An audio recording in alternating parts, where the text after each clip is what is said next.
Yesterday, December 7th, 1941, a date which will live in infamy. The United States of America was suddenly and deliberately attacked by naval and air forces of the Empire of Japan. The United States was at peace with that nation, and at the solicitation of Japan, was still in conversation with its government and its emperor, looking toward the maintenance of peace in the Pacific. Indeed, 1 hour after Japanese air squadrons had commenced bombing in the American island of Oahu, the Japanese ambassador to the United States and his colleague delivered to our Secretary of State a formal reply to a recent American message. Japan has therefore undertaken a surprise offensive extending throughout the Pacific area. The facts of yesterday and today speak for themselves.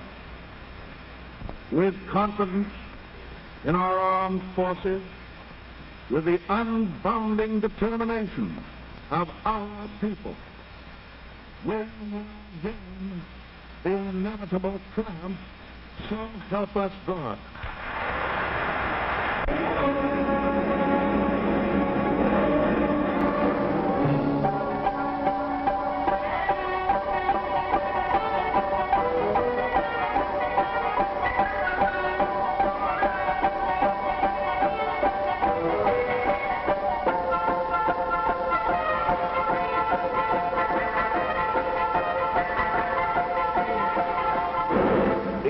Embargo is far too great a security to American peace to permit its surrender without a last-ditch fight. You people who oppose war and dictatorship, do not be dismayed, because the warmongers and the interventionists control most of the avenues of propaganda. At this critical moment in the world's history, when the democracies of Europe are facing the test of life or death, all Americans are of one mind. We want to assist the democracies in every way we can with materials and supplies. England is the last and only barrier between the United States and total war. Our aid must not come too late.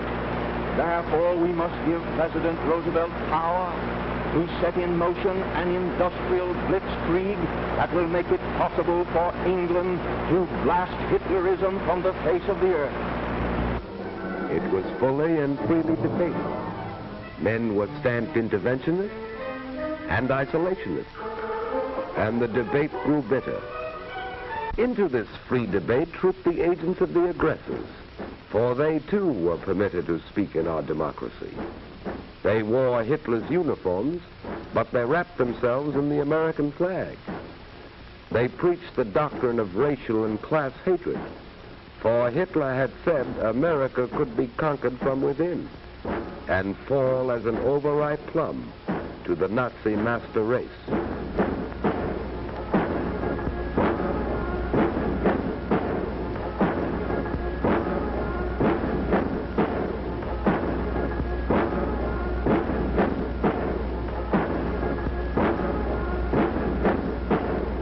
Jewish Moscow direct examination. We let them speak.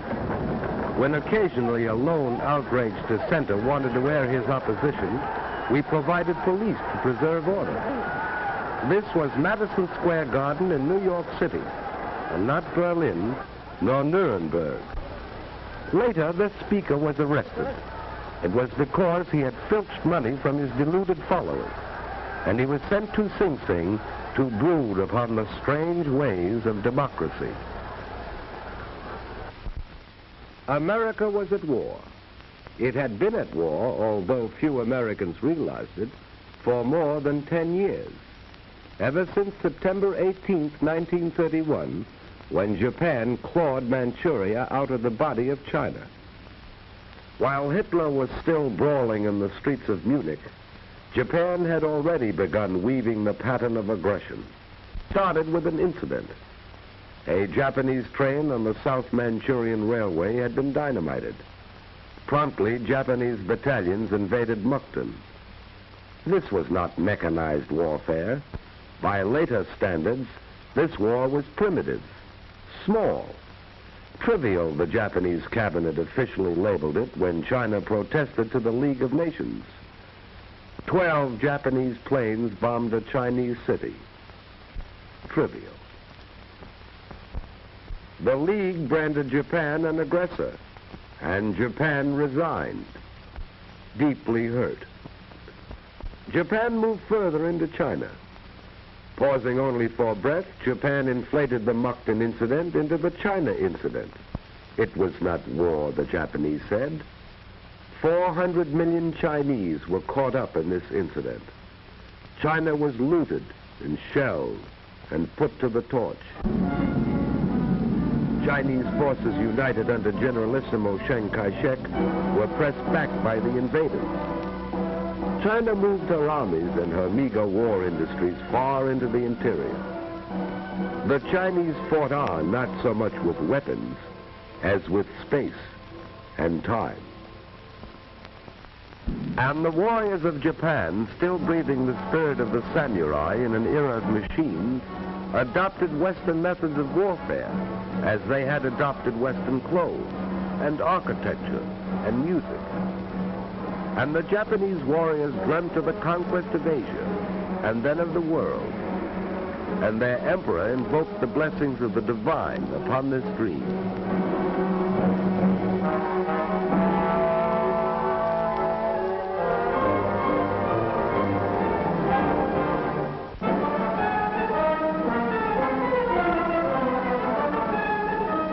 Italy too had dreams of empire.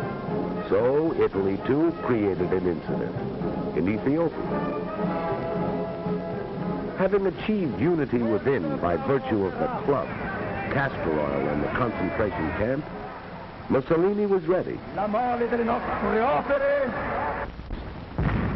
2 years after it had begun, the war was over. Italy had joined Japan in the partnership of aggression.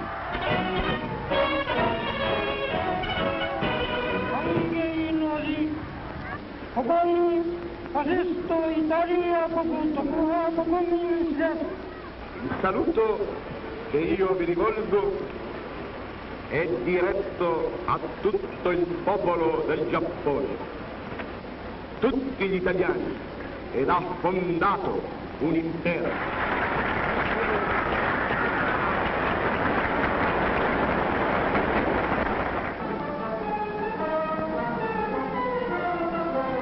On March 13, 1938, Hitler marched into Austria. The trinity of aggression was complete. 4 years Hitler had planned and plotted. So Hitler marched into Austria.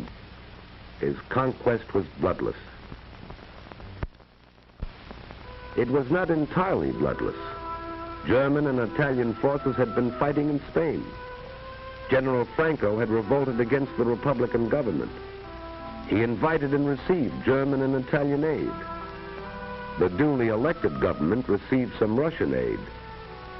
The democracies evolved a formula of non-intervention. The dictators brushed this aside. Here was opportunity for a dress rehearsal for full-scale war, an excellent chance to test new weapons and tactics. The Spaniards were the guinea pigs, men, women, and children.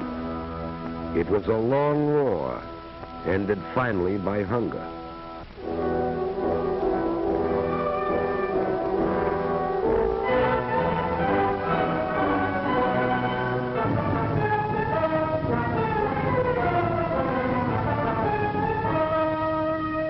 Hitler was not content with Austria. At Munich, he had said his theory of race and blood demanded the incorporation of all German-speaking peoples into the Reich. Hitler called upon Czechoslovakia to surrender the Sudetenland, that part of Czechoslovakia heavily populated by Germans. So Hitler, Prime Minister Chamberlain of Great Britain, Mussolini, Premier Daladier of France, met in Munich, and because the democracies of Europe were hungry for peace, removed a thorn from Hitler's side, the Czech army and the Little Maginot Line. Hitler rolled into the Sudetenland. His people were jubilant. Here was the miracle man, they said, a man who conquered with words. This was a new kind of war, a delightful war. Bands and flowers and parades.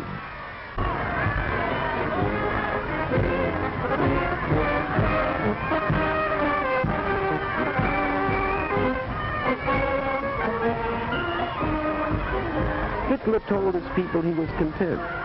He wanted no more territory. He guaranteed the integrity of the mutilated Czechoslovak Republic. Thereupon he paused to rest, and then marched into Prague. The Republic was destroyed. The democracies had lost a valuable ally. On April 14, 1939, President Roosevelt appealed to Hitler and Mussolini for a 10-year guarantee of peace, and Hitler mocked as he called the roll of his future victims. Litauen, Estland, Norwegen, Schweden, Dänemark, Niederlande, Belgien, Großbritannien, Irland, Frankreich, Portugal, Spanien, die Schweiz, Liechtenstein, Luxemburg, Polen, Ungarn, Rumänien, Jugoslawien. The Reichstag roared. Hitler had signed a treaty of friendship with Poland. He had given Poland a slice of Czech territory, and now it was Poland's turn to ascend the sacrificial altar. Hitler didn't declare war. On September 1st, 1939, he struck without warning, which is the way of the aggressor. You will soon see Hitler's own photographic record of the Blitz in Poland. The formula is simple enough. First, choose your victim, an army still living in the past. Few planes, fewer tanks, outmoded guns and outmoded tactics. Choose an army relying upon courage rather than machines.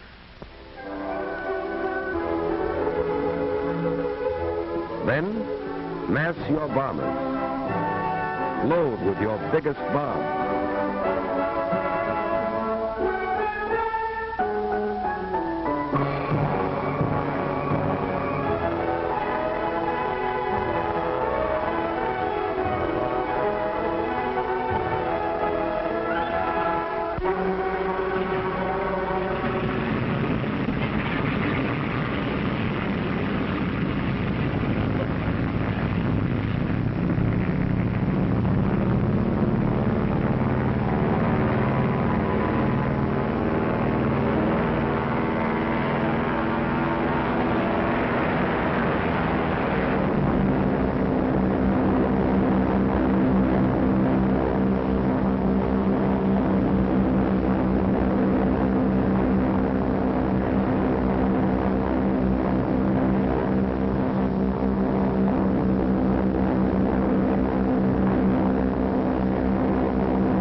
Strike without warning.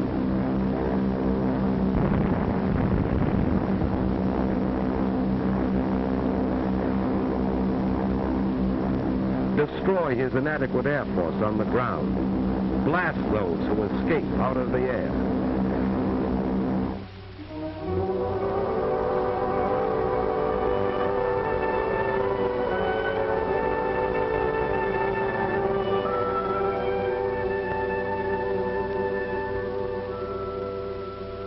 Strike again with your bombers, wave after wave, again and again.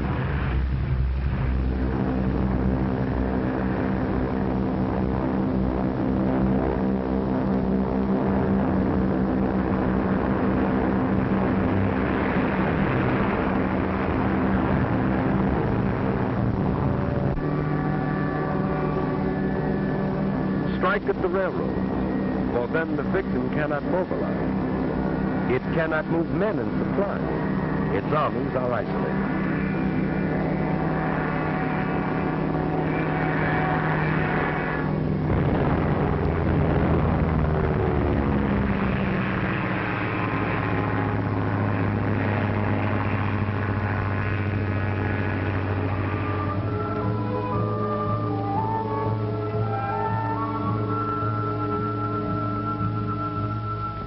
Strike on the sea.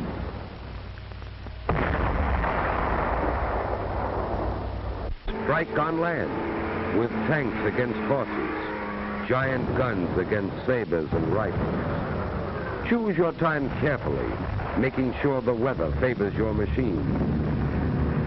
Strike at his city, so that civilians will take to the roads, hampering the army, so that women and children will be killed in the streets or in hastily contrived shelters.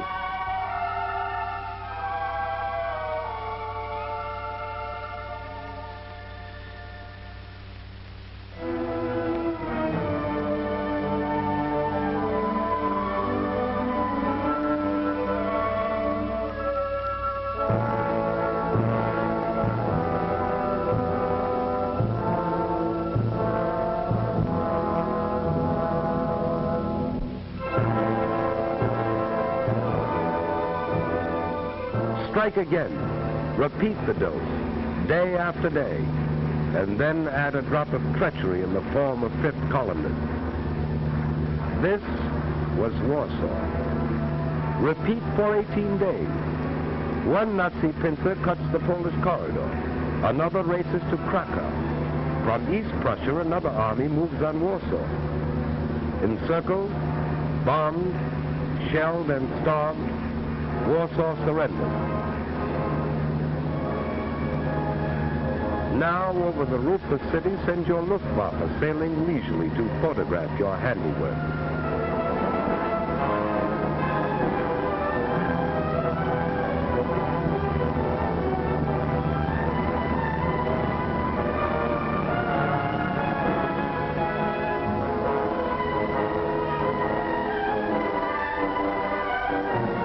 And on the ground, let the master race assemble the first of its slave populations, a stunned and shocked and hungry people whose sufferings do not end with the armistice, nor their resistance.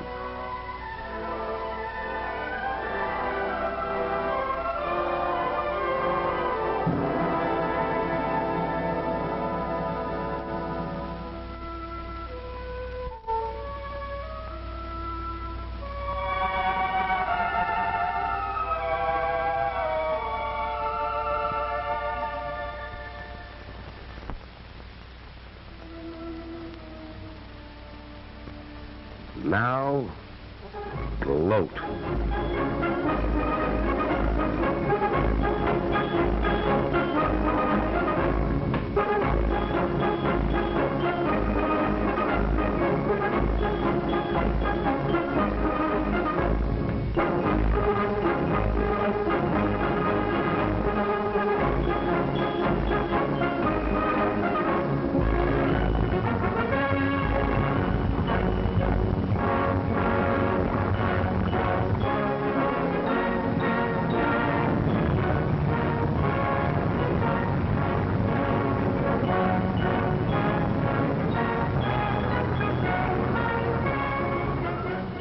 France was waiting behind its Maginot Line, that vast underground fortress deemed impregnable by its military experts. Allied strategy relied upon starving the Reich into submission. Hitler's armies would collapse for lack of fuel and food and raw materials.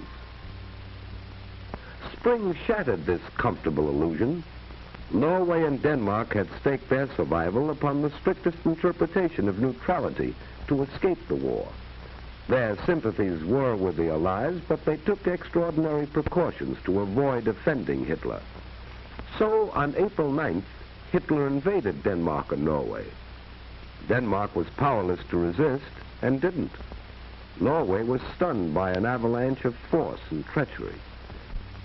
Fifth columnists, led by Major Quisling, a Norwegian traitor, spread panic and confusion. On May 9th, Hitler invaded Holland and Belgium. This pictorial record you are watching was made by Nazi cameramen at the order of Dr. Goebbels, the German propaganda minister. He showed this Wagnerian symphony of devastation to neutral nations in Europe and South America to frighten them into surrender. You will observe that here in Holland, for example, not one German soldier is killed or wounded or even suffers a fractured ankle in an avalanche of destruction. Using tanks, dive bombers,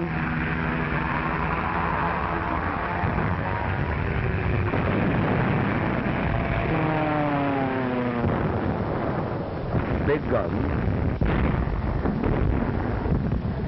the Nazi machine broke the back of Dutch resistance in 4 days.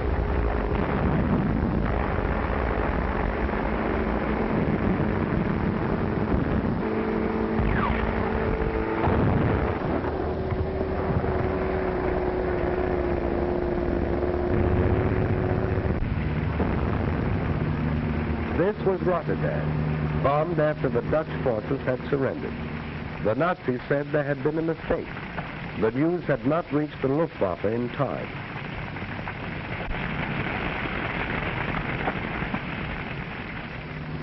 And the next morning, reconnaissance planes flew over the city as they had flown over Warsaw, recording for the propaganda ministry another tribute to the efficacy of the Luftwaffe, while Rotterdam buried its dead, as Warsaw had, and formal negotiations for surrender were duly completed.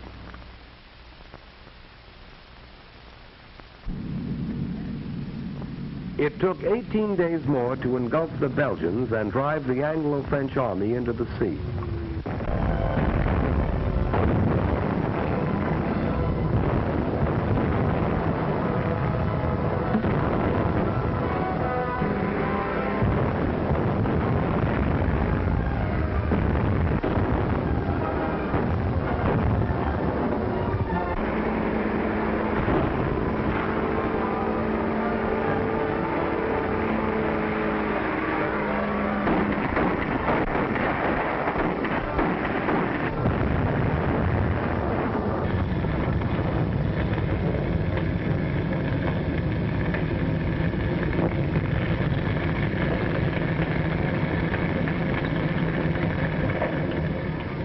This was the Belgian cathedral city of Louvain, scarred in the First World War and restored anew, and again it fell victim to the invaders.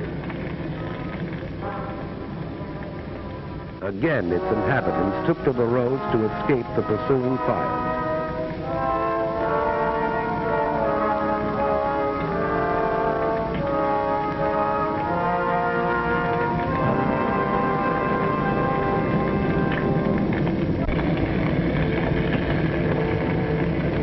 The cathedral crashed in flames. The invaders rolled on. Morning found the refugees still fleeing blindly. Reputable observers said these refugees were machine gunned from the air. There is no photographic evidence of this. And this is what they fled. The Nazi machine moved on, and after a day's destruction, paused only to sleep.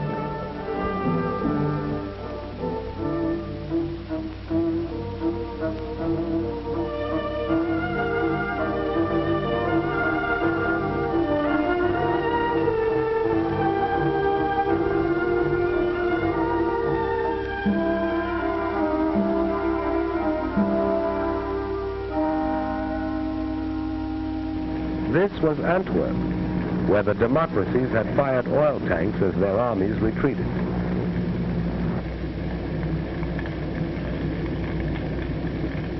The improvised Allied defense collapsed. The British Army was driven into the sea at Dunkirk, according to plan. Dunkirk has been called the triumph of man over the machine.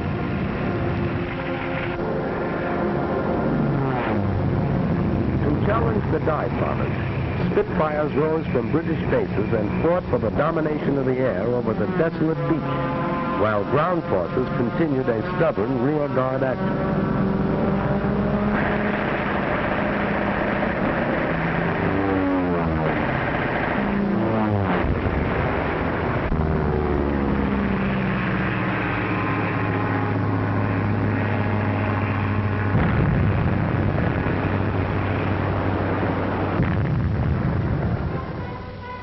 British ships, cruisers, destroyers, yachts, paddle boats, anything that could float, crossed the channel and evacuated some 350,000 British and French troops back to England. For the British were determined to save their men.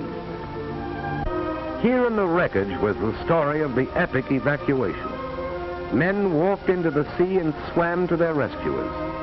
They couldn't take their weapons, trucks, tanks, or guns, but men were saved to fight again. Having slashed through Luxembourg, Belgium, and Holland, 5 German armies fanned out across France. Treachery and incompetence had doomed the nation that only a decade ago had been leader of Europe. Now the campaign mounted in fury as France crumbled.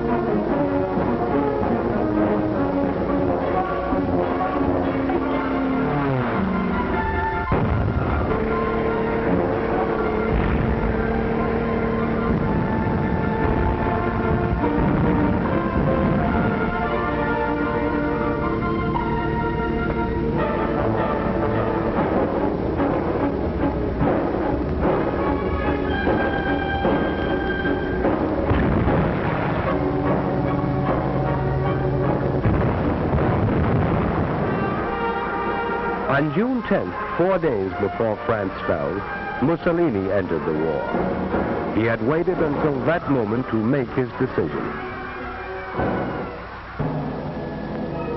And now the Nazis entered Paris. This had been the dream of the Kaiser in the last war. Hitler achieved it.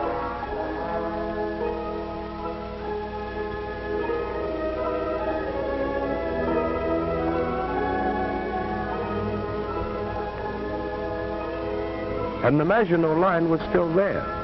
The Nazis had merely outflanked it. Now they tried direct attack, and the Maginot Line fell.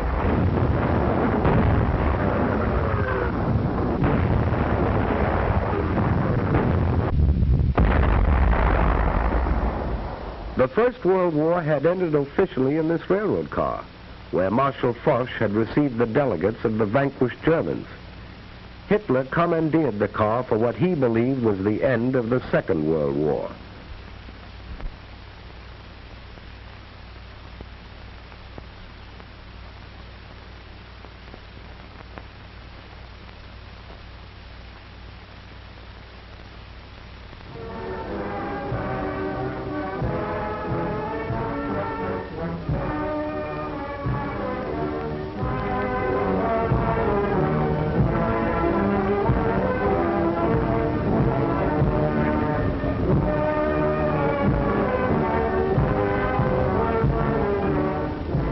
Here at Compiègne, Vichy was born.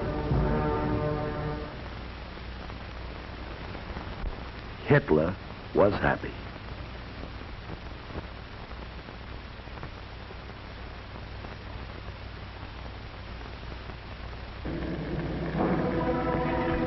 Bit Britain alone remained as Hitler's sole barrier to a total victory. Nazi submarines, now berthed on the conquered coast, set out to starve the British people into submission. Nazi planes, now only a few minutes' flight from the English coast, set out to bomb the British people into submission. Britain hung on.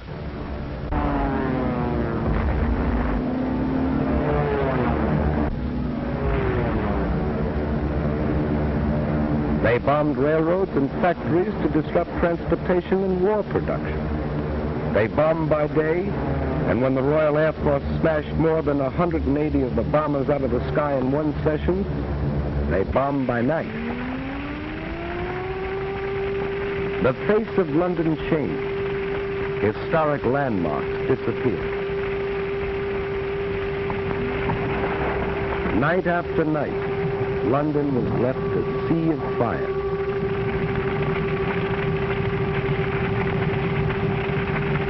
Coventry.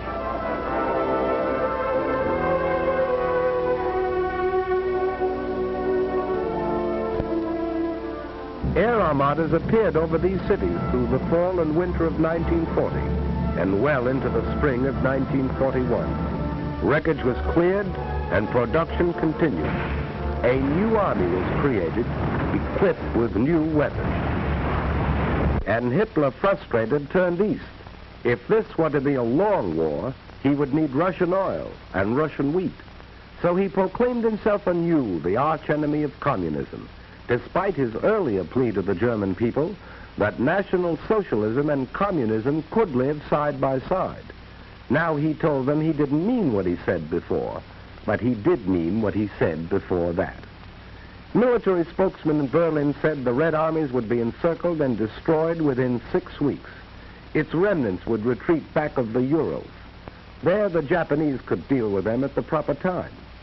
Joseph Stalin rallied the Russian people. Soldiers and civilians responding with a unanimity that amazed a world that had heard much and knew little of them, rose to repel and harry the invaders.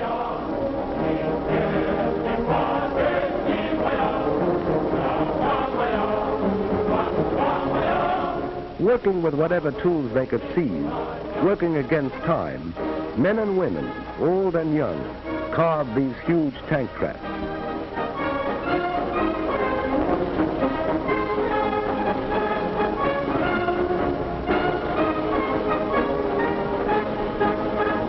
Weapons were distributed to civilian guerrillas assigned to operate back of enemy lines.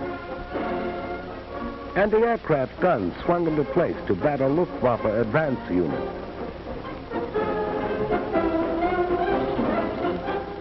Here was the wheat that Hitler wanted, and Russian men, women, and children were determined to keep it out of his hands.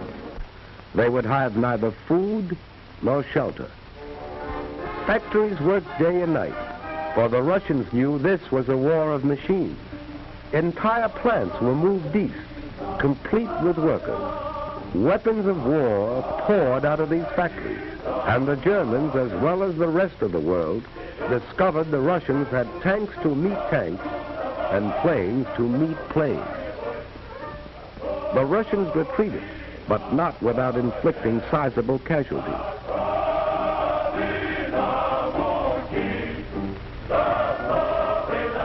German prisoners captured seemed shocked at the ruthless opposition they encountered. It had been different in France.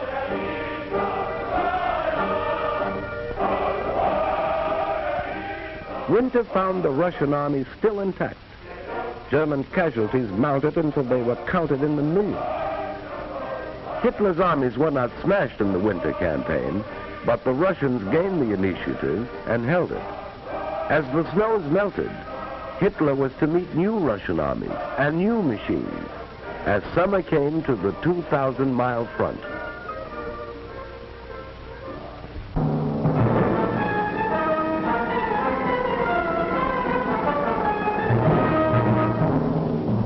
We were not sufficiently on the alert in Hawaii.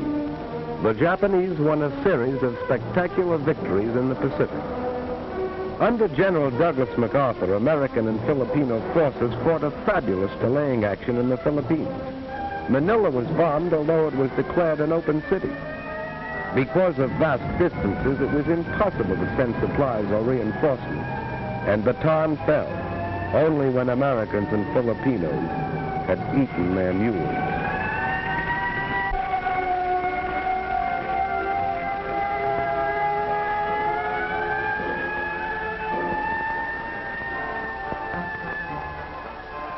General MacArthur established his headquarters in Australia, and as Commander-in-Chief of the United Nations forces in that area, prepared for the offensive that would develop inevitably. For despite setbacks, we had established a supply chain 6,000 miles across the Pacific that stretched to New Zealand. Like the other democracies, we were not prepared for total war. Fortunately, under the Lend-Lease Act of March 1941, we had set out to become the arsenal of the free and fighting nations. We were determined to supply them with our war goods, whether they could afford to pay or not. We were buying time. Time to convert the industries of peace into war. Time to make ships, merchant ships and warships. Time to make planes and more planes, bombers and fighters, faster, more powerful than any the world had ever seen. Time to make guns, and more guns, shells, and more shells, tanks, and more tanks. Time to gather the huge strength which was ours, to pour the great riches of American earth into the cauldron of war. Iron, steel, oil, coal. Time to build a navy called upon to fight in both oceans and upon all the seas, to convoy men and weapons to Australia, to Britain, to the Middle East, to Russia. A navy that had already undertaken daring raids upon the Gilbert and Marshall Islands and braved Japanese waters, and had taken a heavy toll of the invading forces in the Makassar Straits, and had won the first battle in the Coral Sea. Time to expand a miniature professional army into a modern war machine. Time to take civilians gathered in a peacetime conscription while we were still debating, to mold them into soldiers, train them in the use of new weapons, new tactics. And we were buying time to weld the home front and the fighting front into one. For this was total war, and we realized victories were born in the production line. We needed more ships, more planes, more tanks, more guns, more shells. We were not fighting alone. 9 of the Pan-American neighbors severed diplomatic relations with the Axis. Colombia, Bolivia, Brazil, Ecuador, Mexico, Paraguay, Peru, Uruguay, and Venezuela. At this time, the issue is clearly drawn. There can be no peace until Hitlerism and its monstrous parasite are utterly obliterated, and until 9 of the Pan-American nations declared war upon the aggressors. Cuba, Costa Rica, the Dominican Republic, El Salvador, Guatemala, Haiti, Honduras, Nicaragua, and Panama. Mexico joined these nations in June 1942. We were not fighting alone. Even in the conquered countries, the will to fight survived. Dutch, Belgians, Yugoslavs, Greeks, Czechs, Filipinos, Poles, Norwegians, free Frenchmen, all fought with us on the far-flung battlefield. Australians, New Zealanders, South Africans, Canadians. We were not fighting alone in this war of the people seeking a world without war for their children.